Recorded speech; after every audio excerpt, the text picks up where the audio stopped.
Today's podcast is brought to you by Audible.com. Get a free audiobook download at audibletrial.com/bonfiresidechat.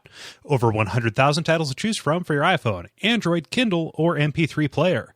Additionally, there is still time to back the Watch Out for Fireballs live show Kickstarter. Check it out at Duckfeed.tv/Kickstarter. Some of our landings were desperate adventures. We are now prepared to meet the inevitable counterattacks with power and with confidence.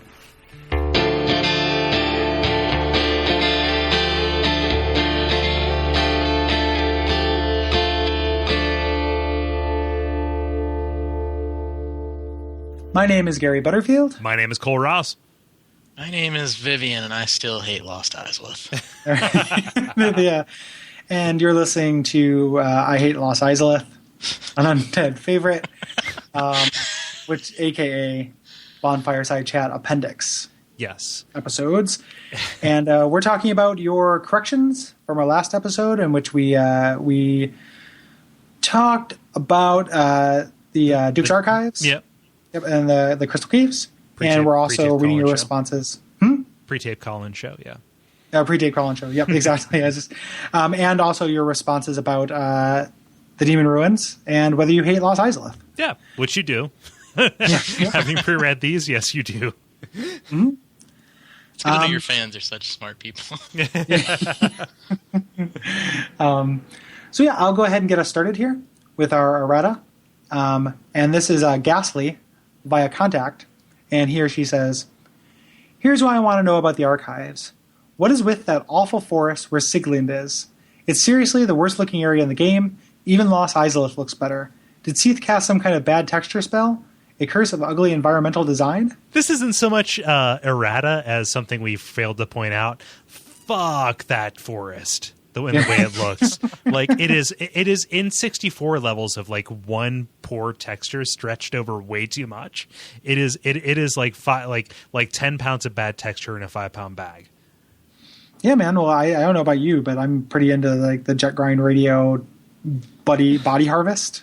Trying to think of shitty like N64 games that have that. Jet Grind Radio is Dreamcast, my friend. Oh yeah, not Jet Grind. What am I thinking? Jet Force Gemini. Oh yeah. Fuck you, Rare. Yeah, don't ever suggest that to us. Yeah, what the hell, Rare. You know better.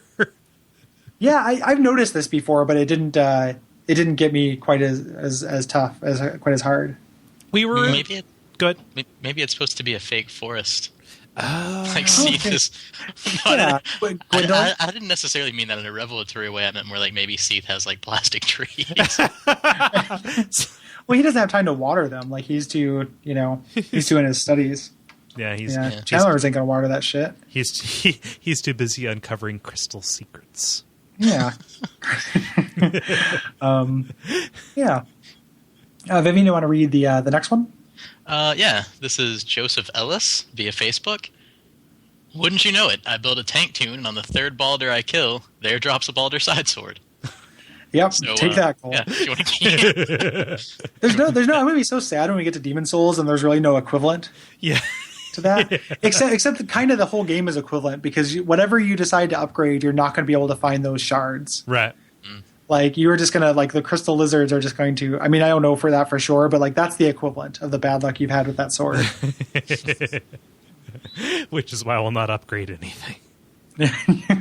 I have given up. Oh man! And continuing on that theme, somebody from Twitter, I watch photo. What? Says, yeah, I was kind of hoping you would give me that one, so I can. What foda wafa? Yeah. A cool guy who toots about our shows, which is awesome. But he says 2 hours farming for a Baldur shield. I got 20 shards, 1 full Baldur outfit, 2 rapiers, 2 bucklers, 3 Baldur swag swords. Sorry, Kole Ross, no shield. So first off, fuck you for rubbing it in, and also, you didn't get the thing you wanted. Yeah, that shield looks really good. Yeah, it's like one of my favorite looking shields in the game. It's so sleek. Yeah. Mm-hmm. So in this next one's a little bit of a conversation. I will play Jason Killingsworth, And Kole can play Kole. Yeah, Jason Killingsworth from Edge Magazine, which, holy fuck, somebody who who is EIC of a magazine listens to our show, which I don't like to point out when somebody cool listens, but holy fuck. Yeah, thanks, Jason. Yes. That's awesome. And Jason said, and hopefully I won't, since you're such a prominent person, I won't give you the blah, blah, blah voice. I wasn't planning to anyway. But, I just thought after all of that kind of genuflecting, it'd be really funny if I just... Look at me, I'm Jason Killingsworth. I'm going to make fun of Kole. But instead I shan't. Okay. And I will just use my Gary voice. And Jason says, Blighttown episode of Bonfireside Chat. At least 4 or 5 references to Vietnam and counting. # Dark Souls. To which I responded, where's my parade? And Jason says, I'm picturing you legless in a wheelchair made out of those spiked bone wheels from the catacombs, which would be awesome. Like T-shirt a bone design. wheelchair? Yeah. Bone wheelchair skeletons? Yep. Excellent. Where was that during the Pitches Dark Souls week? Oh man, but then you'd have to build ramps and it would mess up all the level design. I'm not even sure. Yeah, there's no ramps in the catacombs. Yeah, they're just kind of trapped there. They're not mad at you. They're just mad at the world. Yeah, they just can't get out. Yeah. So for the sake of posterity, I'd like to point out that we did not break that pattern this episode. There was at least one Vietnam reference in the Lost Izalith episode. The thing you have to know about me and Kole is that Vietnam is our Vietnam. So where was the Vietnam reference? I'm beyond. You just say it without thinking it now. Yeah. Yeah. Pretty much. No, really, tell me. No, okay, cool. So it didn't happen. I can be. Yeah. No, wait. Where was the Vietnam reference? Oh no, it was. Oh God, where was it? I don't remember now. I've already forgotten. But it was there. I vaguely remember it too, but it's also possible that it was it was something is the trees. I forget. Yes. Yeah. The is the trees that it's something along those lines. Being inceptioned. It should be noted that Jason is only listening until he figures out, Gary, which of us is the sidekick. Yeah, I don't know. That's a good question. Our dynamic is complicated. Yeah, it would be like that. That seems like a terrible conversation for us to have. That's the kind of we should not have that conversation the same way that somebody. Every office Halloween party, someone says, "Hey, we should all go with somebody else in the office." No. And then you would, no. Don't. That's a terrible idea, and it's just going to hurt feelings left and right. That's the dumbest thing to do. So therefore, Jason, you will never know which one of us is the sidekick. So, that is the unfortunate side effect of my of my wardrobe compulsion, which is whenever somebody shows up in a black t-shirt and jeans, people take pictures of me with that person at work. It's okay, I'll grin and bear it. That's hilarious. I literally can't wear anything else. I'm going to wear black theater pants and jean jackets the entire time here. And that's it. So everybody just thinks that we wear Harlequin opposite thing, like those doors in Labyrinth. So we dress at all times. So which one of you is a liar and which one of you tells the truth? Well, one of us only lies, always lies, and the other one tells the truth.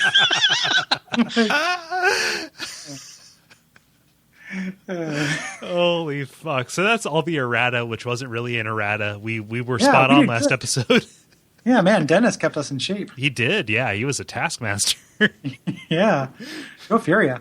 Do you, Vivienne, do you want to read Levi's comment? I think this might be my Levi. Yeah, I was going to say, is this show friend Levi? Yeah, I hope so. If it is, hi, Levi. Okay. Levi, via the website contact form, just completed Lost Izalith this evening as of April 28th. That's not relevant. Sorry, I didn't edit that. Sorry. Yeah. That's all right. That was a typo on his part. By far, this area was the one I had the hardest time with. I put it off for a long time because I was dreading it. That place is trying to fuck your mouth the moment you enter. 12 This Towers isn't Demons Levi. here. No, it's a different Levi. Capra Demons over there. Oh, and fuck you, here's a bunch of giant centipedes. Traverse the white, and fuck you, here's a Fire Sage Demon. Oh, what's over there? Centipede Demon. Giant Bone Dragons, Suction Cup Monsters, fucking lava everywhere, and the Bed of Chaos can eat a bowl of smegma. Nice. Even though I killed the Fire Sage and Centipede Demons first try, it took me like 6 runs on the bed to finally kill it. I'm glad that place is done. All I have left is Dukes and the DLC, and then onward to New Game Plus. Yeah. So I sense kind of a theme to that guy's, like, he got the smegma stuff going and all this the sexual stuff. I think it's a good area for it. Yeah. If we're going to put it somewhere. Yeah. Yes. Otherworldly fecundity. Yeah. Yeah. Yeah. Yep. Sex on the brain. So, Should I read Sam? Yeah. Yeah. Sam says, so does Lost Izalith have any meaning, recognizable structures, or implicit storytelling besides, here's some lava and some dinosaurs? This game deals almost entirely with ruins and manages to fit a lot of flavor into places like New Londo and Ulasil with the architecture and world design, but I don't get anything out of Izalith aside from what NPCs and item descriptions from other zones told me. It's real hollow, man. Like you're picking up. You're picking up on a lack of things. Yeah. Fair enough. Yeah, I don't totally disagree with you. I don't dislike it quite as much as popular consensus, but it is. I would say it's not nearly as rich. Right. Yeah. So, grading on a curve, it comes up wanting. Right. Chase via contact says, first, let's take a moment to appreciate how disgusting the name Ceaseless Discharge is. It was one of those moments I wish I could pause so I could have time to laugh, because when you face a magma beast whose name derives from a personal problem, that is the only reasonable reaction. Fuck the Bed of Chaos. I like that as like a juxtaposition. Yeah. And the only reasonable reaction is fuck the Bed of Chaos. I managed it first or second time on my latest playthrough, but seriously, what the fuck? Attack the weak spot, the other weak spot, then parkour to attack its third weak spot? What is this, Shadow of the Colossus? It's made all the worse by the run-up to it, which is long and will knock down your HP just a little bit, meaning you either go into the fight down some Estus or HP. All that aside, I do really like this area. It's nice to have old bosses become somewhat normal enemies, showing character and skill growth and progression, and the distribution of mid-bosses make you feel like you were fighting for every inch of ground you have. Yeah.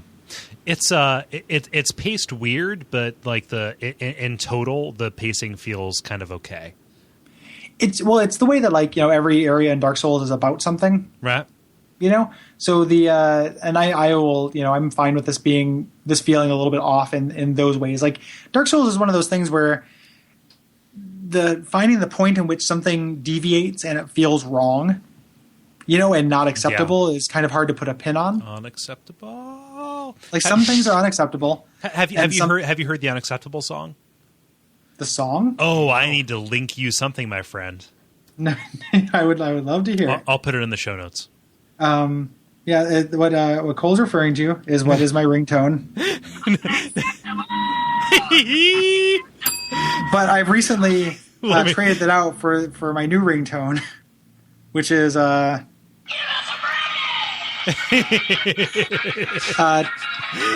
see. It doesn't loop there, but it's 2 minutes of Axl Rose screaming for reggae during the worst version of Knocking on Heaven's Door that anyone's ever conceived of. It's the Bed of Chaos of knocking on heaven's doors. And the most recent Abject Suffering has a ringtone of Gary saying, "Well, I'm going to finger Miss Pac-Man."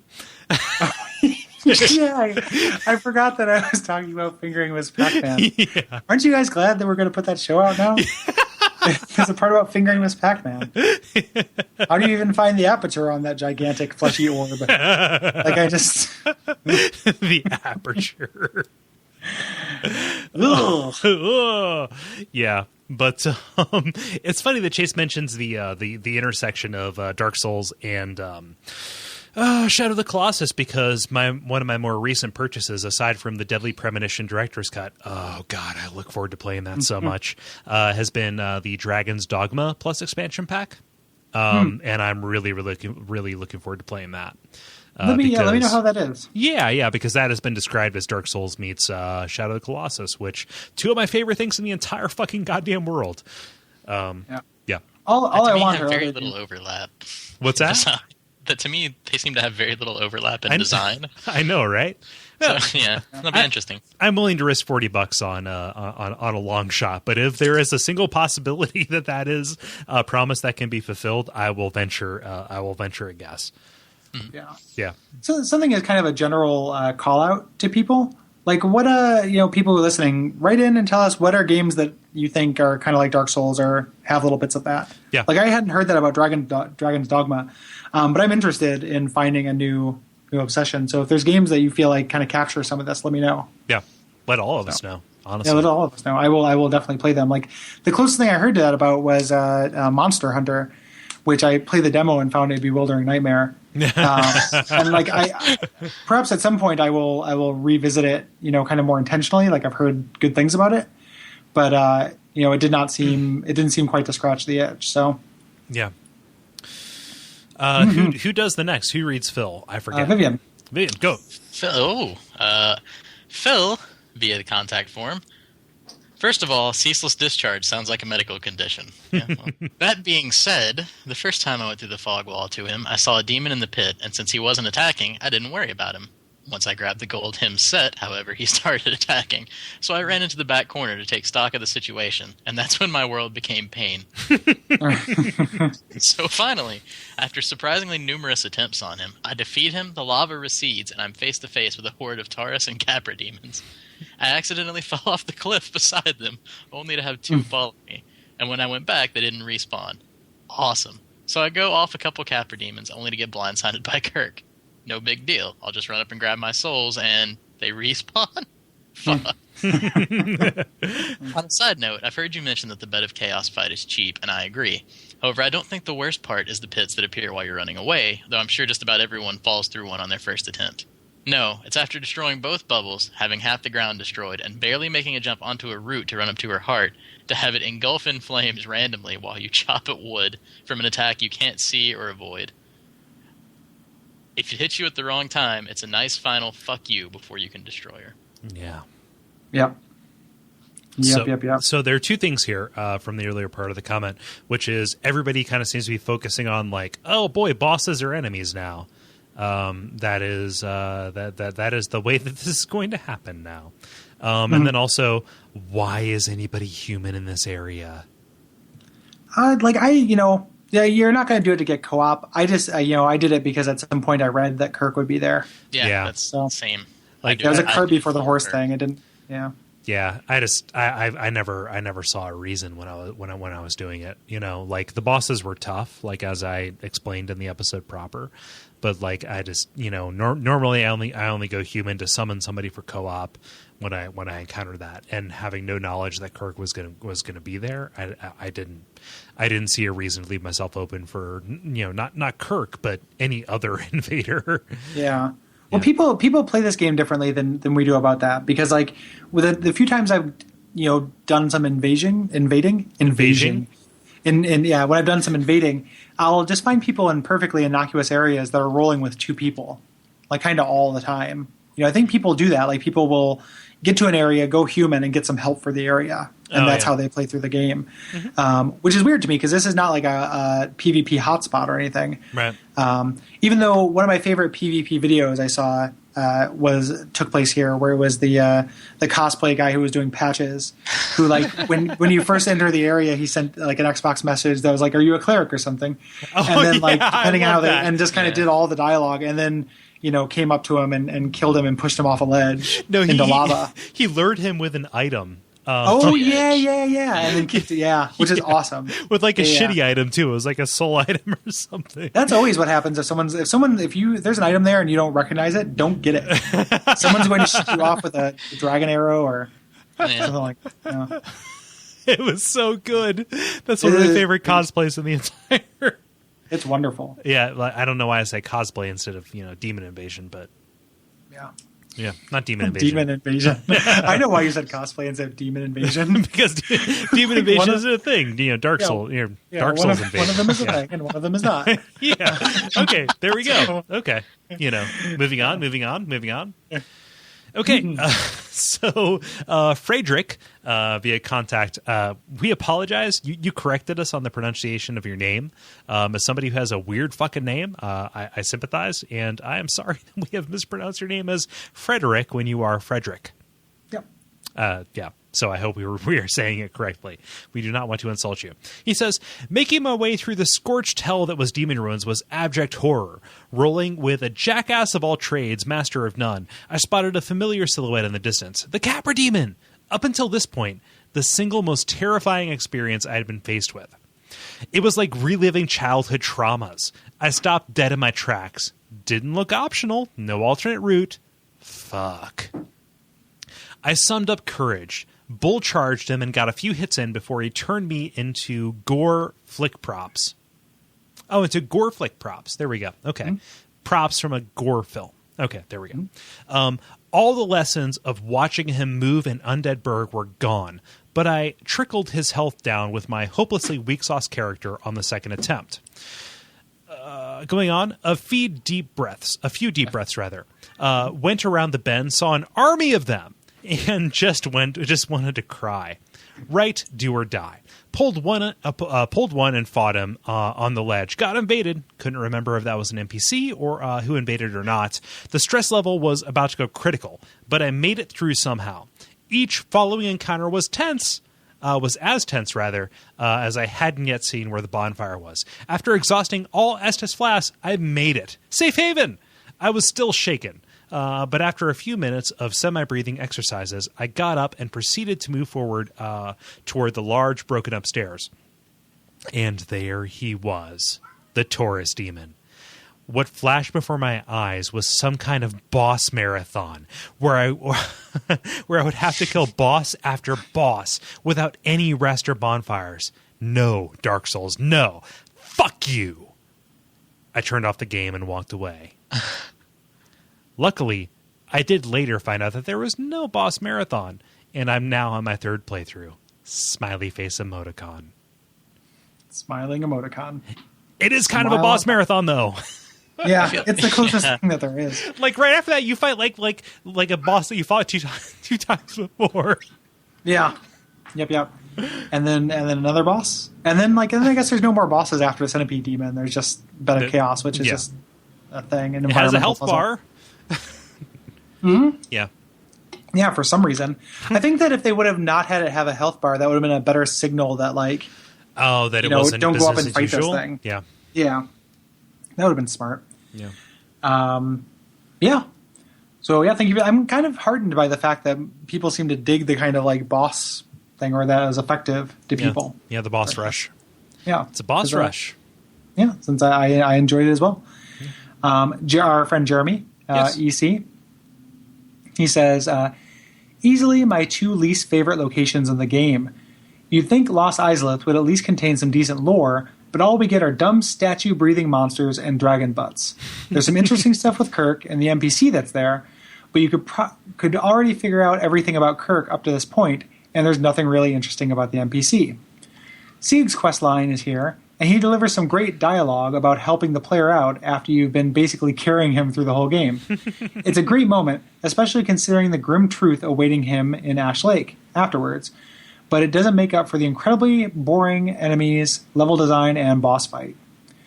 There's not even that much fun PvP to do in the area. Sad smiley face emoticon. And he spelled it out. He did not do the emoticon. No, which is something I do all the time. That was me editorializing. Oh, okay. I took his smiley and then replaced it with sad smiley. Oh, okay. I thought it was like an Elcor thing where he's describing his emotions. Nonplussed. Kirk disappointed me. Crestfallen. So what NPC is he talking about? Izalith, Witch of Izalith, I'm guessing, or the Sister of Chaos. Yeah, the one who's guarding the bed. So the one who throws the Chaos Pyromancies at you. Yeah. Okay. That's my guess. Fair enough. come upon all the bad stuff that we had and none of the good stuff. Yeah, they're not dragon butts; they're demon butts. And I say this as an authority because they do drive me nuts. Yeah. No, I mean. Oh, right. Yeah. Yeah. And they're called bounding demons. Yes, they They're are. the bounding demons of Izalith. Which is a real silly, like, just like, through the woods and over the forest, into the lava we go. You just kind of think of these, like, Izalithian, nursery rhymes about the bounding demons of Izalith. So wait, did we cover that? That they really are, like, it is the same model as the ancient dragon's butt? I think we talked about it when we talked about the shortcut in the Painted World. Okay. But I don't think we mentioned it in this episode. Yeah, this is I think all news to me, my friend. No, I think what? No, I definitely said it because I think that's why the dragon butt stands up in the Painted World is because it's a reuse from this and it's like reacting to the attack. Ah, yeah. That was what I was speculating. Okay, I didn't know the ancient dragon comparison. Like, are we talking ancient or undead? Undead. Oh, yeah, undead. That's Yeah. Okay, right, I was yeah. like, Sorry. what? Because I cut off that dragon's tail and it didn't look anything like these. Yeah, Yeah. it is definitely the undead dragon's butt, and I don't know if they reuse that out of laziness or. Yeah, it's not a very It's kind of hard to tell. Yeah. Yeah. Yep. As somebody who is an unabashed apologist for this game, it's hard to tell. Yep. Yep. Why don't you read this amazing name, Vivienne? This is, and I apologize in advance. Maxime Turpin Bourque? Maxima Turpin. Maxime Turpin? Is that a French name, you think? It feels French to me. Or French Canadian, perhaps? Yeah. Yeah, and it's this French is awesome. This is via this is via Facebook, and I apologize. Like I'm very sorry. But the demon room was awesome. Okay, I'm not sorry anymore. Okay. The demon ruins was awesome. It is the point in the game where enemies just become boss fights. Capra Demon and the Taurus Demon are roaming and respawning like normal enemies. On top of that, they throw 2 awesome boss fights at you in a row, which I think is really one of the only times in the game that happens. There's tons of cool loots and an ember to find too. Then you get to Lost Izalith, and there really isn't much to say, besides that it lacks every fun part of Dark Souls, is replaced by unimaginative, semi-broken level design. The only thing I like in that area is killing the Titanite Demon on the bridge. I find that fight super hard, and it makes up for the bed of chaos. Yeah. I mean, the Demon Ruins are better in that sense. Yeah. Yeah.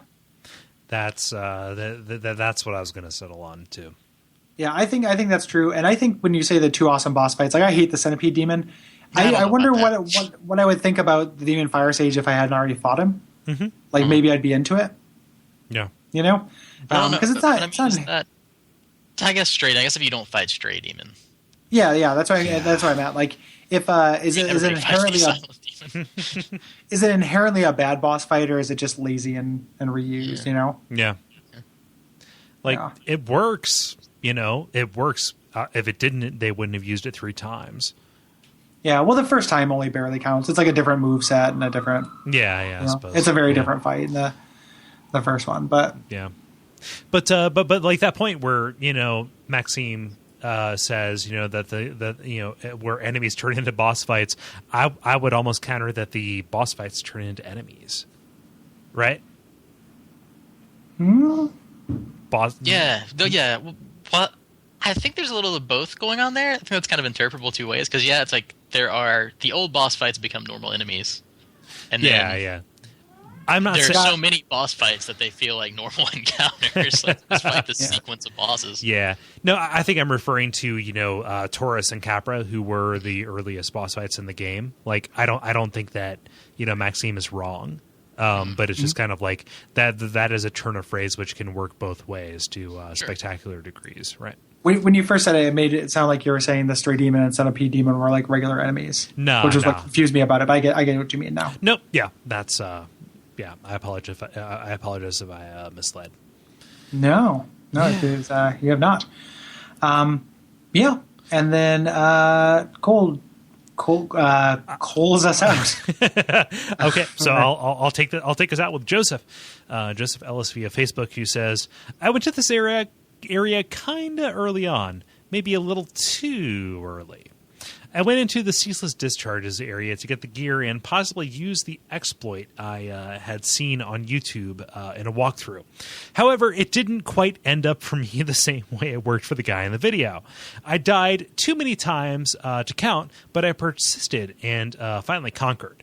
When I rounded the corner outside where the fog door was and saw two of the dreaded Capra demons wandering around, I almost tossed the controller and gave up.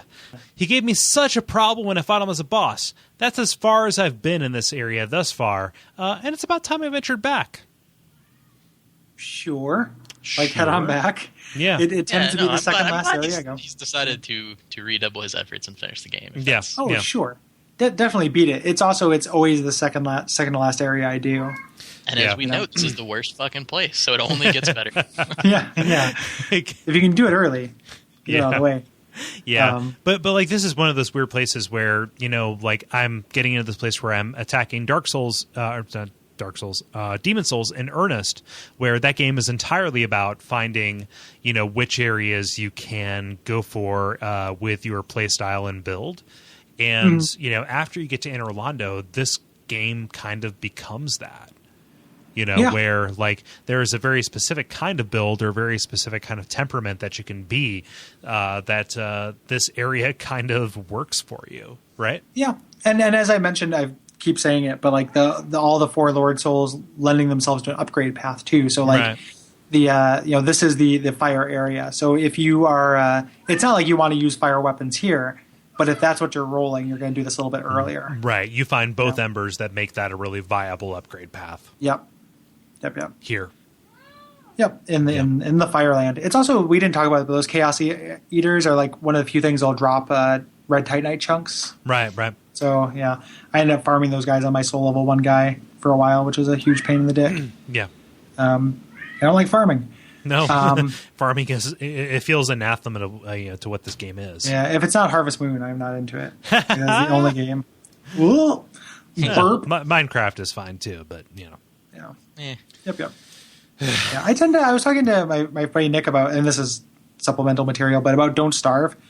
And I want to check out that game because he said it's like a really survival-ier Minecraft without the hidden elements of the recipes.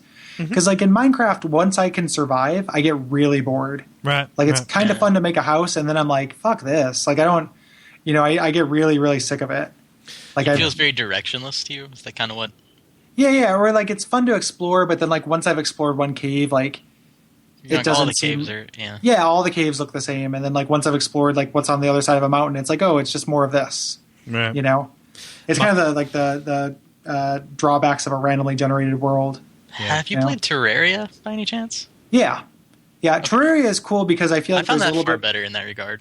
Yeah, I did like Terraria, and that was more like about like literally like mining for me. Like Terraria is about as deep as go as deep as I can. Yeah, I think maybe So the and that was fun. I like Terraria a little bit better, and better like I like the weapons better in it too, which is a silly thing to like about one of those games. But, no, I mean it has a lot of like it is more of a role playing game than Minecraft is in a lot of ways. I think. Yeah, like my secret to Minecraft success, before they added a bunch of the systems, was to just kind of make my own fun and to set goals and to be as to be as neurotic as possible about trying to impose order on a chaotic world. But then, I currently run a server with people from work, and having that social aspect kind of makes it into a different game. Yeah. But Don't Starve is on my wish list, and I want to pick it up when I can justify spending the time on it. July 4th coming up, man. Next Steam sale. Oh, yeah? They always do a 4th of July one, and I've got a couple things I want to get during that, and that's one of them. But yeah, I've done Minecraft socially, and it's fun, but it's like, unless you're, I guess like the degree to which I think you're going to enjoy Minecraft is how much you enjoy the Lego aspect of it. I do. And like I really liked playing with Legos as a kid. And I can still kind of see it, but I don't know, something about the interface being like so indirect when you're building something. Yeah. As opposed to a Lego thing. I don't know. Something about it doesn't quite work for me. It is when I get into a Minecraft binge, it is entirely indistinguishable from depression. Like clinical serious depression. Like where's Kole? We haven't heard from him for a while. Like, oh, he is doing this seemingly inconsequential thing that, he thinks justifies his existence. He's in his room with Minecraft and heroin. Yeah. It's not heroin, it's scotch, Vivienne. Yeah, exactly. It's a more accepted drug. Yeah. It's scotch, podcasts, and Minecraft. Yeah. That's the other thing too, is I can understand the appeal of it because it's one of those games that like requires your attention, but just this side of not requiring your attention. Yeah. So you can listen to podcasts and kind of zone out during it. Yeah. So, yeah. Cool. All right, let's come on out of this. So I think you just finished up, or I think I talked about. It's all staying in, my friend. Oh, yeah, okay. Yeah. Oh, yeah, this is the deleted scene episode. I was like, it'll end up in the appendix. Well, fuck, this is the appendix. Yeah, so Joseph said those things about going there too early. Thank you, Joseph. And thank you so much, everybody, for responding. I mean, everybody has played Dark Souls and has been responsive.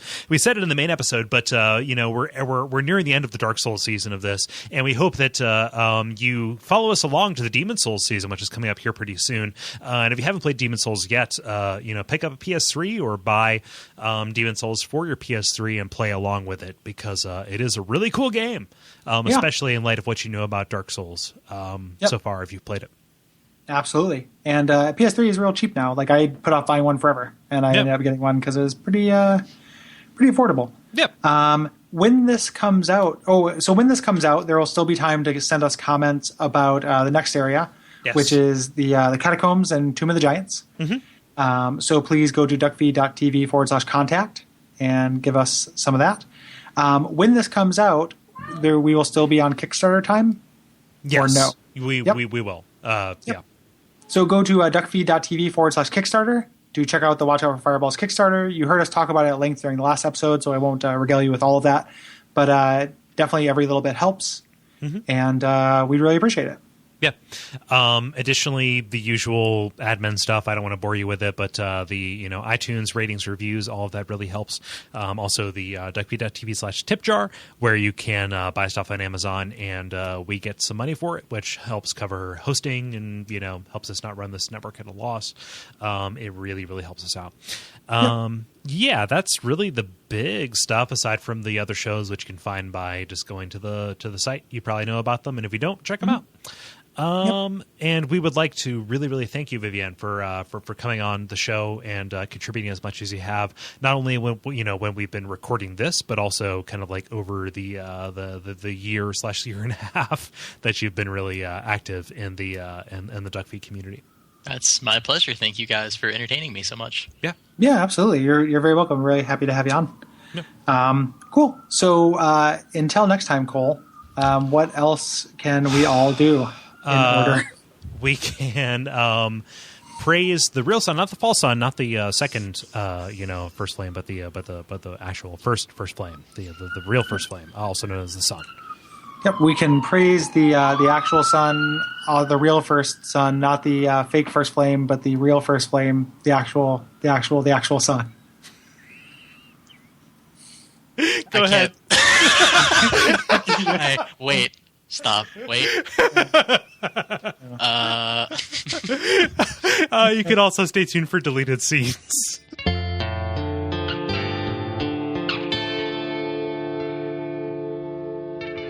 And we all pray that we will have far more soon.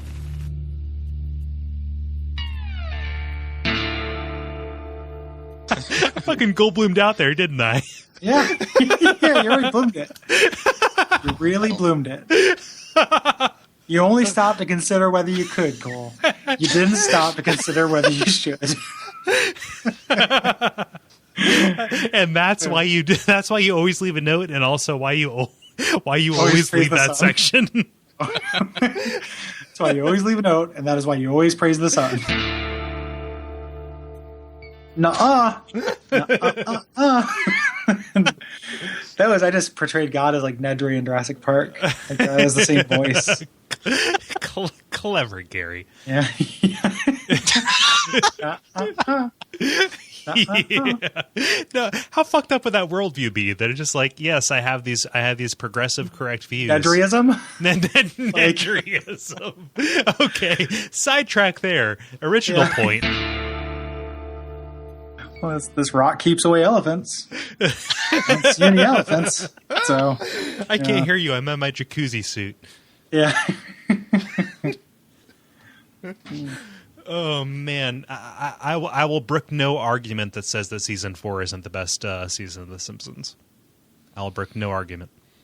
Yeah, I had to look at the list of episodes. I always feel like my memory is always 5, but I would need to do some research to respond to that statement. 5 is a close is a close one. However, 4 had Conan O'Brien on as a showrunner. So 4 is monorail and 5 is the space shuttle, right? Yes. Okay. And I like the space monorail. shuttle more than I like monorail. Yeah. Did you know that's a parody of the Music Man? Oh God, yeah. That's why I like the monorail. Yeah, I didn't realize that. Like, who do you think I am? Yeah, the big fan of the Music Man for some fucking weird reason. My girlfriend was showing Gary, me, I'll snap. was showing me songs from it, and was just like, check out this ridiculous musical, and it's all these people like arrhythmically singing about how terrible Pool is. Yeah. And I'm just confused, and then I realize like she does the Big Trouble in River City, and I'm like, wait a minute, this is familiar. And then like I pulled up Monorail on my phone, and she's like, yep, that's what that is. I'm like, well, shit. That is Monorail. Yeah. I kind of want to go back and rewatch like the first few seasons of The Simpsons, knowing that stuff like that is going on now that I'm an adult. Oh yeah. Oh, it definitely it is a multi-layered cake. When I first moved out, after the breakup, when my wife moved back to Illinois, that was my comfort TV. So it was all about like spending my time working, weeping, and Simpsons like in equal parts, essentially. So I rewatched the first 8 seasons. Yeah. Recently. I do seasons 2 through 9 every year. So yeah. 9 is still good. Yeah, I do. Just like my entire television viewing pantheon is just it is an ever recurring cycle of the same, like I would say 5 to 7 shows at this point. That's how I play video games now. Yeah, like, that's essentially it's just Dark Souls, Isaac, and then like I play Assassin's Creed 2 through 9. Those are the only ones. Assassin's Creed 2 through 9. Yeah. I heard that Assassin's Creed got real stupid once all the good writers left. It became too much like the Family Guy. Which would actually be a good, like, that would, like, I don't like the Family Guy. I don't really like Assassin's Creed. But if someone told me, like, hey, the newest Assassin's Creed is a lot like Assassin's Creed is a lot like the Family Guy, I feel like curiosity would get me to play it. Which is like, in what way? What are you talking about? Which is funny because the Animus is essentially the "Hey, remember when" machine. Yeah, and that's except it would all be about him like assassinating Kool-Aid Man and Optimus Prime and shit, and the chicken. Yeah. God, that fucking chicken. That time your great grandson assassinated Knight Rider in Venice. Huh? Yeah. your ancestor's greatest rival was the Borgias and also the greased up deaf guy. which is funny because like when I turn around and tell people that like I kind of like American Dad, they're like, man, that's kind of bullshit. Like, no, actually, it's like a different thing. I feel like it's about something at least, which is more than you can say for Family Guy at this point. And that's my understanding without watching too much of it. Yeah, like I watched a ton of Family Guy when I was like in like late middle school, early high school. Like that's one of the things I bonded with my brother over. Like right before he left for the Marines, like we just had a bunch of VHS copy, tapes of Family Guy. And we just watched it over and over again, like the first 2 seasons. I was like, awesome, great, this is hilarious. But then when it came back on, I was like, shambling corpse of its former self. So I guess left, was it? What's that? That's not why he left, was it? Oh, you're right, his brother. Yeah. Like, couldn't take watching VHS Family Guy with Cole anymore. I can't take it. I'll take my chances in Fallujah. Well, he never went. He never went overseas. What military was it? Was it just like a guy pulled up in a camouflage van? Like, no, he's a Marine. Oh yeah, yeah, he's an honorably discharged Marine. Oh, well, good for Chris. good for Chris. I don't know how to respond to that. Like, congratulations. Yeah. I don't know. Nothing on the old Facebook. Nothing worth talking about on the old Facebook. Nothing on the old Facebook. There's a whole lot here, and here's a picture of somebody's dinner. Yeah. You want me to forward that to you? Yeah. Put it on the Dinner is in America. Dinnersinamerica.tumblr. Dinners in America? Dinners in America. My favorite Kim Wilde song. I don't even know who Kim Wilde is. Why am I laughing? She did the Kids in America. Okay. That my favorite song, my favorite band thing that we keep doing. We keep out obscuring one another. Oh, yeah. And we keep going back to the same bands too, because it's like the Mountain Goats and Guided by Voices have weird song and band and album titles. Yes. It's very easy to do those guys. Yeah. Mountain Goats is my go-to. Guided by Voices is equally fruitful. I fear that if I go into like Ockerville River or Shearwater territory, it might alienate people. But who knows? Who knows?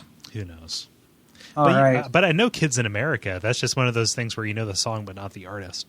Yeah. It's one of those things where everybody knows the song and not the artist. I think I learned the song, learned the artist from Vice City. Yeah. Like the DJ announced it and I was like, oh, this is Kim Wilde. Now I know this. Like there's so much music that I wouldn't that I would not know the provenance of except for Vice City or Rock Band. Yeah. Yep. The New Wave station on Vice City was really cool and weird. Good. Yeah, it had so much, like a lot of like second singles and really strange songs. Like it had Atomic by Blondie rather than like one of the hot hits. Right. All right. Want to get into some Izaliths? Yeah, I'll drop a marker for a second. Not really. No, we can cut it off. Leave that as that's it. As a lost track. Just end the episode. And some other stuff happens. I don't want. So Gary, what can they do? Yeah. No, there's enough in Sigmire and Chaos Eaters are enough for me to talk about Izalith. Yeah. I was gonna say there's a part of me that kind of thinks it would be amazing to just leave Izalith out entirely and just never cover that, never talk about it in an episode beyond this point. Like we don't finish it. Yeah. Like the developers didn't. Yeah, exactly. Like we get partway through it, and then we just say a couple of words that would be the sketch of the rest of the area. Like we just chaos areas, Sigmire, sad. You read the notes out loud. Yeah. Boss, bed of chaos. Dot. Yeah.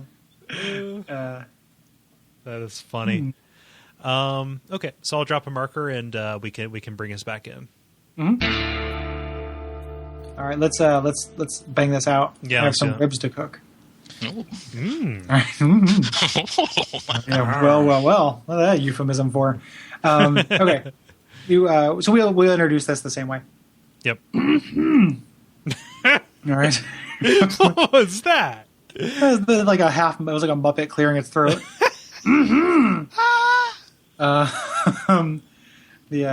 Do you ever like that? Have I ever done that for you, Cole? Like the best impersonation I do is Ludo from Labyrinth.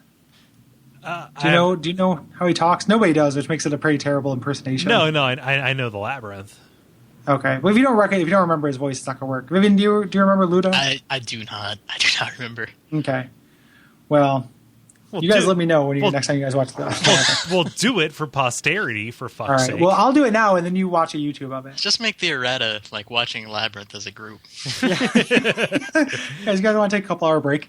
But Ludo says, he goes, Sarah, friend, Ludo, down, smell bad, and it's photorealistic.